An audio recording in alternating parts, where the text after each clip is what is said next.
So yesterday they revealed that the GM finalists are Steve Yzerman, Kevin Cheveldayoff, and George McPhee. What a coincidence! It's three of the four GMs in the semi. No, it's not. It's not. The fact that it's three of the conference finalist GMs that are finalists for this award is because that's when they do the voting, is after the second round. So what I can't figure out, and we've been having this debate in recent weeks and months anyways, why don't they do the voting on the players after the second round? Think about it.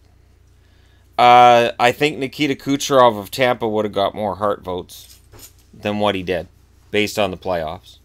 You look at Dustin Byfuglien in Winnipeg, he would have got more votes for the Norris. You look at Marc-Andre Fleury in Vegas, obviously, based on how he played in the first two rounds, he would have got more votes for Vezina. And in Washington, Ovechkin probably would have got votes for Hart too. And defensive forward, all of these awards would be a little different if they didn't do the vote right after the regular season. And maybe it's because we have 31 teams now. Maybe it's easier for players to slide under the radar than it was when we had 21 teams 25 years ago. But honestly, I don't know why we don't delay the vote.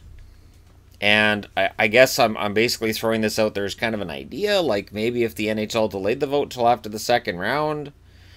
And I don't even know if that's enough. Maybe just delay it until after. Like, we have the Conn Smythe Trophy for your playoff award, right? That's your playoff MVP, the one guy. Well, imagine the regular season if it had one award. And then that's it. Every other player, whatever season they had, wasn't declared worthy of an award. And that's kind of what happens in the playoffs. So when the games are the most important, as playoff games are, and the real warriors of the game step forward, this is when you find out who's really wanting it this year. And none of what they've done since the regular season ended has any effect on their awards, because some of the ballots were submitted even before the end of the season, which to me is just baffling. But think about it, because we do have Hellebuck and Vasilevsky are still in, and they were both Vezina nominated. Rinne probably slips. Now, Rinne's probably going to win the Vezina, but would he have won it if they'd done the voting at the end of the second round? I really think Fleury would have got in there. I think it would have been probably Fleury, Vasilevsky, and Hellebuck. It wouldn't have changed a lot of things, but it kind of does, because Rinne, I think, is going to win it next month. I understand it's a system that's existed for a very long time. I just think that kind of updating it and maybe making some changes would be the smart way to go.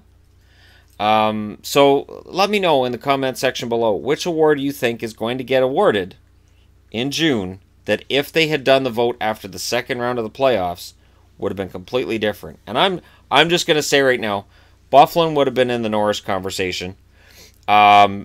Marc-Andre Fleury, rightfully at that point, would have been in the conversation for the Vezina Trophy. Might have even been a prohibitive favorite. Remember, for Vegas fans who are upset that he's not nominated, it's just he played 49 games during the regular season. And usually the cutoff for being considered is 55 or 60 games played. And that's the way that the award's always been given out. So, unless it's a strike shortened season, lockout shortened season. But really, that's the way it's been decided. And obviously, I think Kucherov would have got more votes for Hart than what he likely got during the season, because it's been obvious to anybody who's watched Tampa that he really kind of is the straw that stirs the drink. So, again, let me know your thoughts in the comment section below. And hit like and subscribe if you're browsing your way through. Just having fun with this video. I'll talk to you guys again soon.